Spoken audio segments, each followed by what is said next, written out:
नमस्कार. सात जन्माची सतीश आणि प्रीती भाग 6 मध्ये तुम्हा सर्वांचं स्वागत आहे. सकाळी 10चा क्लास सुरू झाला. सगळे फर्स्ट इयरचे विद्यार्थी आपापल्या बेंचवर बसले होते.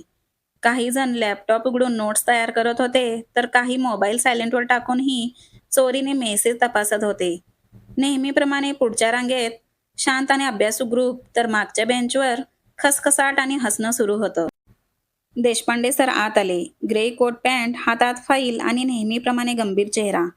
त्यांनी प्रोजेक्टर ऑन केला आणि मॅनेजमेंट प्रिन्सिपलच्या काही स्लाइड्स दाखवायला सुरुवात केली. क्लास शांत झाला, पण मागच्या रांगेत काहींचं लक्ष स्लाइडवर कमी आणि समोर बसलेल्या मित्रांच्या कानाशी काय जोक करायचा यावर जास्त होतं. बरं मुलांनो, आजचं लेक्चर इथंपर्यंत. पण जाताना एक गुड न्यूज सांगायची आहे. या शनिवारी आपल्या कॉलेजच्या वतीनं फ्रेशर्स पार्टीचं आयोजन केलं आहे.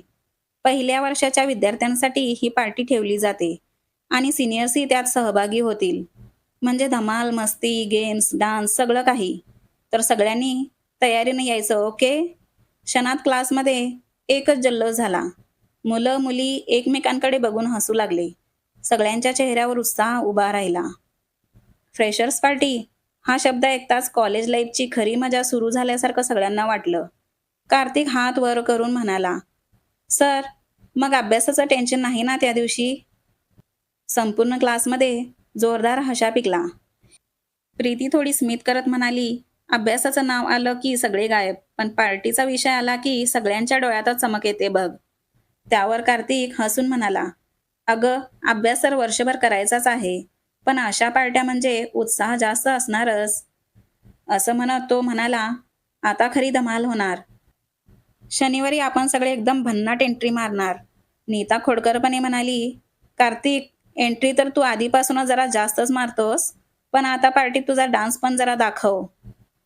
देशपांडे सर हसतच म्हणाले, बरं बरं, इतका उत्साह बघून मला वाटतं पार्टी आजच द्यावी लागेल. पण अजून 2 दिवस थांबा. तोवर अभ्यास आणि तयारी दोन्ही नीट करा. क्लास संपला, पण बाहेर पडताना अजूनही सगळ्यांची चर्चा फक्त फ्रेशर पार्टीवरच होती. संध्याकाळी कॉलेज संपल्यावर प्रीती, नीता, मनाली आणि केतकी कॅन्टीनमध्ये भेटल्या.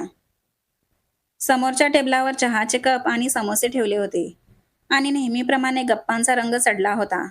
मनाली चहा घेत म्हणाली, अगं, शनिवारी पार्टी आहे. काहीतरी स्पेशल घालायला हवं. नीता लगेच जोडली, हो ना, रोज जीन्स टॉप किंवा कुर्ती होतच असतं.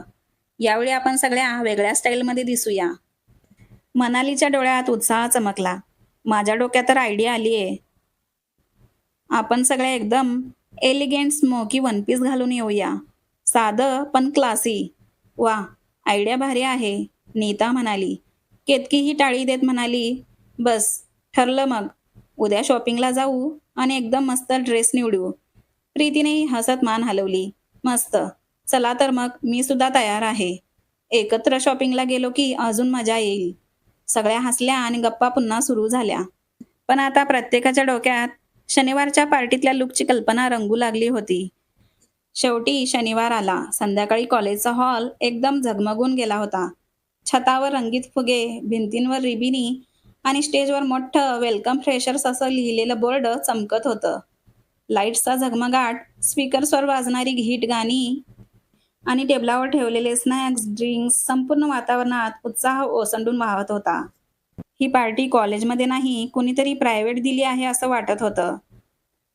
एकामागून एक विद्यार्थी हॉलमध्ये प्रवेश करत होते. मुलं शर्ट, पॅन्ट, जॅकेट्समध्ये स्मार्ट दिसत होती, तर मुली रंगीबिरंगी ड्रेस आणि गाऊन्समध्ये चमकत होत्या. दरवाजातच सतीश आणि कार्तिक उभे होते. दोघेही स्टायलिश लुकमध्ये खूपच उठून दिसत होते. सतीशचा आत्मविश्वासपूर्ण अंदाज तिथे आल्यावर लगेच जाणवत होता. तेवढ्यात हॉलच्या दरवाजातून नीता आणि प्रीती आत आल्या. प्रीतीने आज खरंच सगळ्यांना आश्चर्याचा धक्का दिला होता. तिचा स्मोकी ग्रे वन पीस, हलका मेकअप, मोकळे केस आणि डोळ्यातला चमकता आत्मविश्वास, ती एखाद्या मॉडेलसारखी दिसत होती. कार्तिक लगेच हसत म्हणाला, वा रे, आज आपला ग्रुप पाहून लोक म्हणतील ही पार्टी नाही, फोटोशूट चाललंय. नीता डोळे फिरवत म्हणाली, बरं बरं, आता थोडं कमी बोल आणि फोटो काढ, नाहीतर नंतर गर्दीत शोधत बसशील. ओके मॅडम, तयार राहा सगळे. कोणाचे डोळे मिटलेले नकोत. कार्तिकने हसत मोबाईल पुढे धरला. सगळे एकत्र आले आणि पहिली फ्रेशर्स पार्टी सेल्फी त्यांच्या मोबाईलमध्ये कैद झाली. पार्टीला खूप मजेदार कार्यक्रम ठेवले होते. सुरुवातीला काही सिनियर्सनी डान्स परफॉर्मन्स केला. त्यानंतर musical chairs, balloon dance, puzzles असे फनी गेम्स झाले. हॉलमध्ये सगळीकडे हसण्याचा, टाळ्यांचा गजर चालू होता. प्रीती, नीता, मनाली आणि केतकी एकत्र खेळात सहभागी होत होत्या. त्यांना खूप मजा येत होती. सतीश आणि कार्तिकही इतर मुलांबरोबर गप्पा मारत, हसत खेळत होते. थोड्याच वेळात अँकर्सनी स्टेजवर येऊन स्वागत केलं आणि पार्टीची धमाल सुरुवात झाली. एकामागून एक मजेशीर गेम्स झाले. जोक्स आणि डान्सने वातावरण अजून रंगत गेलं. हशा, टाळ्यांचा आवाज आणि मित्रमैत्रिणींनी एकमेकांना केलेली थट्टा मस्करी सगळं एकदम कॉलेजच्या आठवणींना रंग देणारं होतं. शेवटी अँकरने जाहीर केलं, आता आपला आजचा final game, paper folding dance. आणि लक्षात ठेवा, आज कुणीही नकार देणार नाही. सगळ्यांनाच भाग घ्यायचा आहे. सगळे थोडेसे गोंधळले. अँकरने नियम समजावून सांगितले, या गेममध्ये कपल्स बनतील. प्रत्येक कपलला एक मोठा कागद दिला जाईल. त्या कागदवर उभं राहून म्युझिकवर डान्स करायचा. गाणं थांबलं की कागद अर्धा फोल्ड करायचा. जसजसा कागद लहान होत जाईल तसतसं कपल्सना जवळजवळ येऊन डान्स करावा लागेल.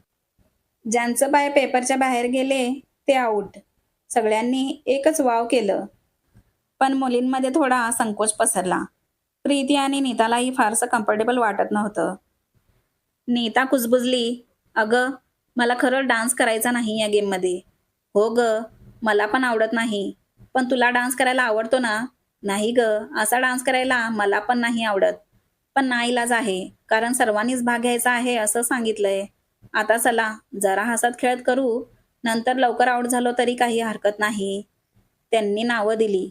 प्रीतीला आणि नीताला आपापले जोडीदार मिळाले. त्यांच्यासोबत इतरही जोड्या मैदानात उतरल्या. संगीत सुरू झालं. मोठ्या पेपरवर सर्व कपल्स डान्स करायला लागले. सुरुवातीला खूप मजा आली. कागद मोठा असल्याने सर्वजण हसत खेळत डान्स करत होते. जसजसा कागद फोल्ड होत गेला तसं कपल्स जवळ येऊ लागले. प्रेक्षकांमध्ये टाळ्या, शिट्ट्या, ओरड सुरू झाला होता. काही जण फार सहजतेनं मजा घेत होते, पण काही जण खूपच अनकम्फर्टेबल दिसत होते. तेवढ्यात प्रीतीचं लक्ष सतीशकडे गेलं. तो आपल्या पार्टनरसोबत म्युझिकवर स्टेप्स करत होता. ती मुलगी हसत हसत त्याच्यासोबत डान्स करत होती. अचानक गाणं थांबलं आणि सर्वांनी पेपर फोल्ड करायला सुरुवात केली. सतीशने आपल्या पार्टनरला गोल फिरवलं आणि अगदी सहजपणे तिचा पाय पेपरच्या बाहेर गेला. तसं सगळे ओरडू लागले, आऊट, आऊट. सतीश गेममधून आऊट झाला. पण प्रीतीच्या नजरेतून हे सुटलं नाही की सतीश मुद्दामच बाहेर पडला होता. त्याने सहजतेने कुठलाही गोंधळ न करता स्वतःला बाजूला केलं होतं. प्रीतीच्या चेहऱ्यावर हलकंसं स्मित आलं. वा, आपणही असंच करूया, ती मनाशी म्हणाली.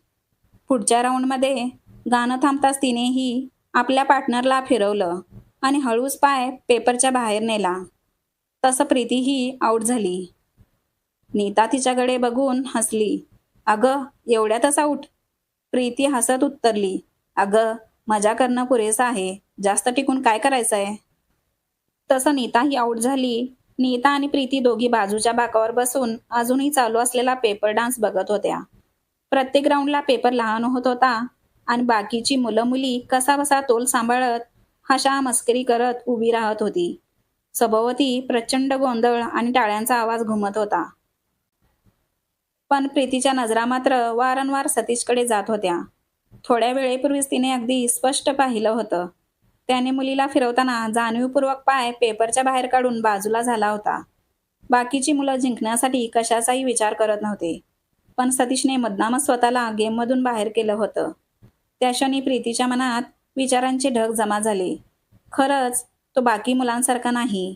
मुलींना चिकटून राहणं, फाजील डान्स करणं यात त्याला काहीच रस नाही. उलट किती नीट, स्वच्छ स्वभाव आहे त्याचा. खरंच किती वेगळा आहे तो. तिच्या ओठांवर नकळत एक हलकंसं स्मित उमटलं. हळूहळू एक एक कपल बाहेर होत गेले आणि शेवटी या पेपर फोल्डिंग गेमचा शेवट झाला. तसंही फ्रेशर्स पार्टी सुद्धा संपली होती. सगळेजण कॉलेजच्या बाहेर जाऊ लागले. नीता, कार्तिक, सतीश आणि प्रीती एकत्र कॉलेजच्या गेटकडे चालत होते. प्रीतीच्या ओठांवर प्रश्न आला होता, का केलंस असं? पण पुढच्याच क्षणी ती थांबली. नाही. जर विचारलं तर कदाचित त्याला वाईट वाटेल. आपण त्याला उद्या एकांतात भेटूया, असं प्रीती विचार करत चालत असते. फ्रेशर्स पार्टीतली साधीशी घटना, पण प्रीतीच्या मनात उमटलेला विचार आता कुठल्या प्रवासाची सुरुवात करणार आहे? पुढे काय होईल हे जाणून घेण्यासाठी थांबा, पुढच्या भागाची वाट बघा. आणि तुम्हाला हा भाग आवडलेला असेल तर एक लाईक आणि चॅनलला सबस्क्राईब करायला विसरू नका.